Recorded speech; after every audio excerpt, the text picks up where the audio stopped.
What's up guys, Penn Central 8505 here. Today I have a string of 9 Menards freight cars and I am going to be taking a look at each one and doing a review on each one and giving my thoughts and opinions on each one of these cars. Before we begin, I want to thank everybody who's been liking and subscribing. You guys are great. As a recording of this video, we are at 203 subscribers, which I mean, that's awesome. So yeah, you guys are great. And like I always say, if you have any ideas or suggestions on what I should do next, comment down below on what I should do. And now without further ado, let's take a look at each one of these cars. Now before we begin on taking a look at the cars themselves, let's do a little overview on the packaging they come in. So every Menards freight car comes in this plastic kind of clamshell packaging. It's kind of divided into 2 sections. As you can see, I already have it cut open, but there's tape on the corners of the boxes. They put the item tag, this orange tag here, and then they put the barcode tag on the bottom. And basically the way you open it, it's super simple. You just pull it apart, and well, after you cut all the stuff, you pull it apart and the car just comes right out. Simple as that.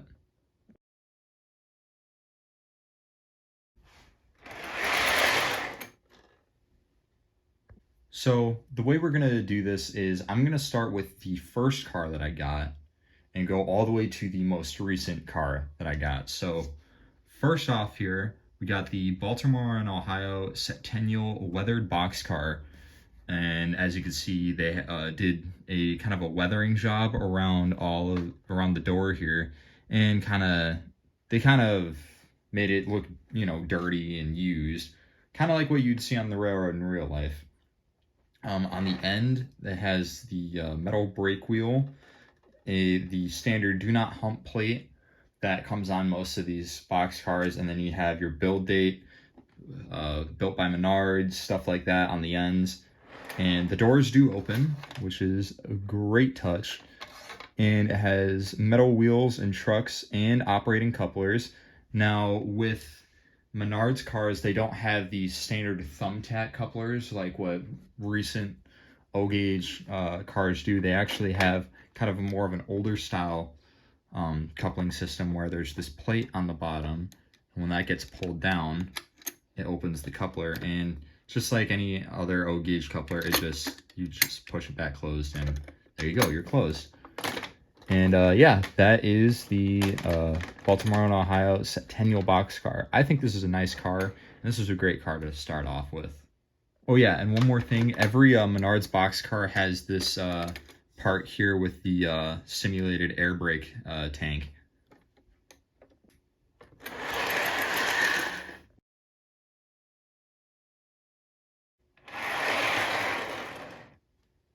Next up is the Chicago and Illinois Midland boxcar. This is a nice boxcar. This is kind of your, you know, standard Menards boxcar. Again, it's got the do not hump plate, all your lettering on the ends, the metal brake wheel, but the ladder is painted yellow instead of matching the ends being black.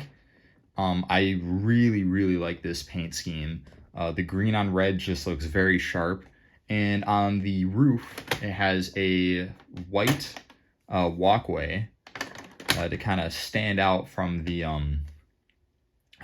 rest of the roof. And yeah, this is a great car. It also has opening doors.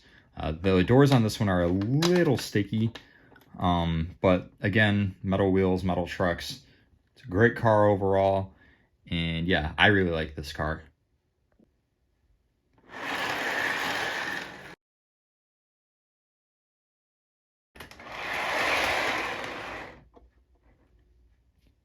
Next up is this Kansas City Southern boxcar. This is also a really nice car, and actually I got this on the same day that I got my Chicago and Illinois Midland boxcar.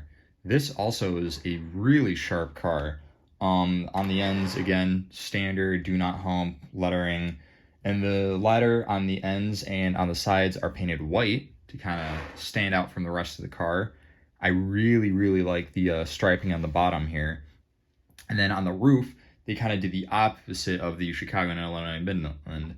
The roof is white with a black walkway, and also just like all the others, opening doors. And I really like how they did the lettering and whatnot. My only gripe is that they should have. I think they should have kept the numbering here yellow as well instead of going white, because it doesn't really match. But other than that, it's a great car overall.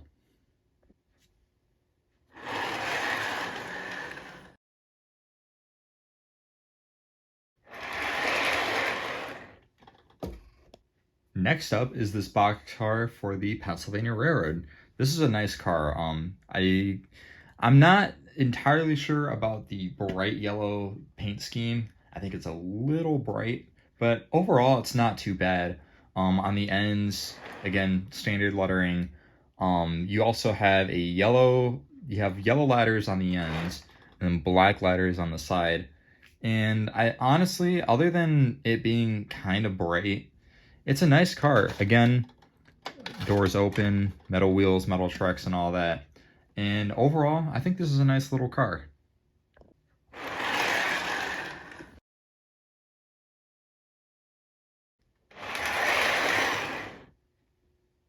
Next up is the first of 3 World War II commemorative boxcars that I own. This is the Memphis Belle boxcar, and these cars are really cool. Now, yes, these are by no means realistic, but overall, these are nice. So it's pretty much a standard, your standard Menards boxcar. There are some differences on the ends. Instead of saying built whatever the actual build date is, they put a 1941 on these on the ends there, and then the plates are replaced with danger high explosives rather than being the bill of landing and do not hump. And yeah, these are nice cars. My one gripe with these cars is that the decals are not the highest quality. The high explosives decals are pretty good, and all the lettering is fine. It's with the kind of the pinups that they do on the sides of these cars that are not the best quality. Like, you can see where the decal was placed. Also, the cropping of the image wasn't great because you can still see all the white lines and whatnot. And also, if you look closely, you can see that the image is very pixely. It's especially noticeable on clothing and like on this one at her head. Like, the hair is very, very pixely, which I don't really like. I would like to be able to look at the car and see everything's nice and smooth. Now, yes, from a distance, it looks fine. But when you go up close and look, you can see the image is very pixely. But other than that, these are great cars, and I do like these cars a lot.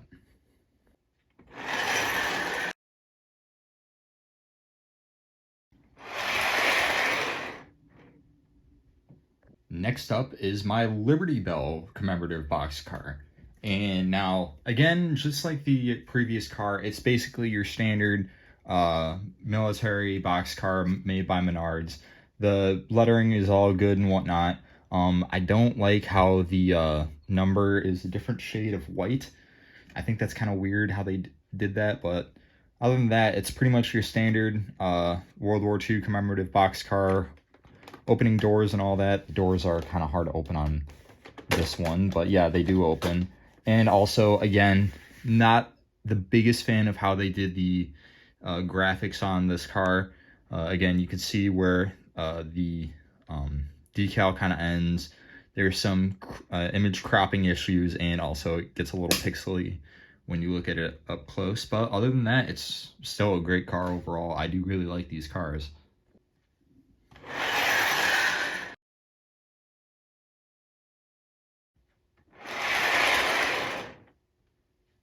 And here is the last military boxcar and boxcar overall that I'm going to be reviewing for this video, as this is my 7th boxcar.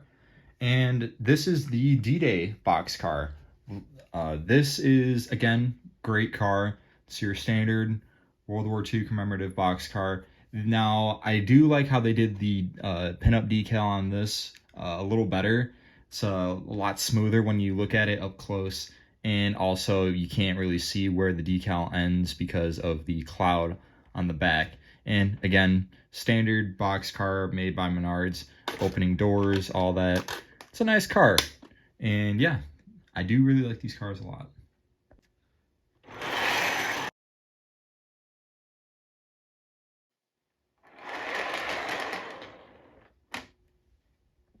This is the New York Central Pacemaker Hopper made by Menards.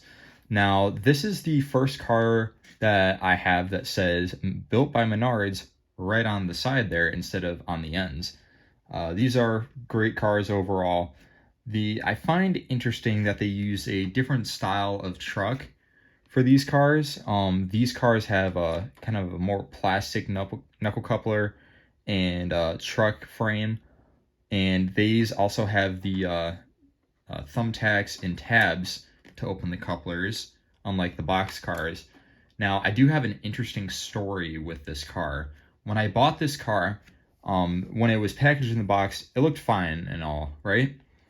So I bring it home and I open the box, and this truck right here was not attached to the car. They didn't put a pin in to hold the car into place like that there. This car was attached to the car just fine. This had its pin, but this truck did not. So what I did was I just took a screw that I found that fit the hole, and I just screwed it in there, and it works fine.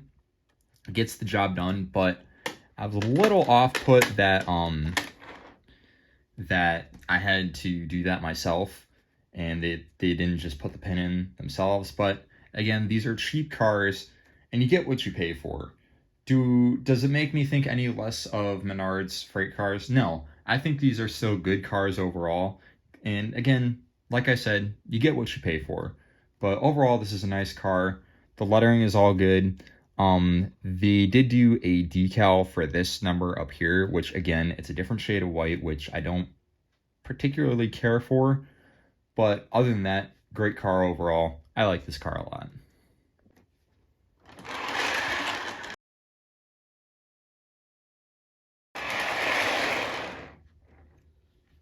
And now for my last Menards freight car. This is the Menards Wisconsin and Central tank car. This is a nice car. Now, this is actually the only Menards freight car that I didn't buy at Menards. I actually got this at a flea market for a good price. This is a nice car. They did a pretty good job with the paint job. The lines on the ends to make the ends red are not the cleanest, but again, you get what you pay for, and overall, these are good. The Wisconsin Central logo is very sharp, and they did pretty good overall. They use the same trucks as the box cars, and yeah, this is a good car overall. And to round this video off, I'm going to have this pair of MTH Rail King SW9s run these cars around the layout. This engine is from 2004, so it's almost as old as I am. But yeah, this is going to be good. Hope you guys enjoy.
And there you have it, folks. That is a review of all 9 of my Menards freight cars.